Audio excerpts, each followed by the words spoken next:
आज की कहानी अंधा आदमी और हाथी। एक समय की बात है। एक गांव में कुछ अंधे आदमी रहते थे। वे सभी जन्म से ही अंधे थे और कभी दुनिया को देख नहीं पाए थे। फिर भी वे हमेशा नई चीजें जानने और समझने की कोशिश करते थे। एक दिन गांव में एक हाथी आया। गांव के लोगों ने सोचा कि यह अंधों के लिए एक अच्छा मौका होगा ताकि वे जान सकें कि हाथी कैसा होता है। गांव के लोग अंधों को हाथी के पास ले गए और उन्हें हाथी को छूने को कहा। अंधे लोग बहुत उत्साहित थे।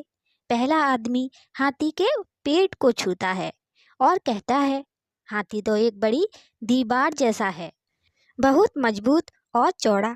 दूसरा आदमी हाथी के दांतों को छूता है और कहता है, नहीं, हाथी तो एक नुकीले भाले जैसा है। तीसरा आदमी हाथी की सूंड को पकड़ता है और बोलता है, तुम दोनों गलत हो, हाथी तो एक मोटी रस्सी जैसा है। चौथा आदमी हाथी के पैर को छूता है और कहता है, मुझे तो यह किसी बड़े खंबे जैसा लगता है। पांचवा आदमी हाथी के कान को छूता है और कहता है, नहीं, हाथी तो एक बड़ा पंखा जैसा है। छठा आदमी हाथी की पूंछ को छूता है और कहता है, हाथी तो एक पतली रस्सी जैसा है।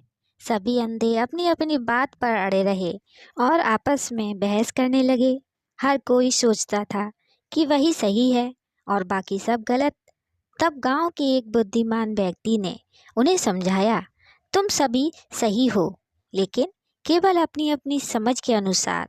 तुमने हाथी का जो हिस्सा छुआ उसी के आधार पर अपनी राय बनाई, लेकिन सच यह है कि हाथी इन सभी हिस्सों से मिलकर बना है। अंधे लोग यह सुनकर समझ गए कि हर किसी की सोच उसकी सीमित समझ पर निर्भर होती है। शिक्षा, हर किसी की राय उनके अनुभव पर आधारित होती है। हमें दूसरों के नज़रिए को भी समझने की कोशिश करनी चाहिए, क्योंकि सच्चाई अक्सर कई दृष्टिकोणों से मिलकर बनती है। दोस्तों, कहानी कैसी लगी कमेंट में बताइएगा। लाइक, सब्सक्राइब, शेयर भी कीजिएगा हमारी अगली कहानी के लिए। जय श्री राधे।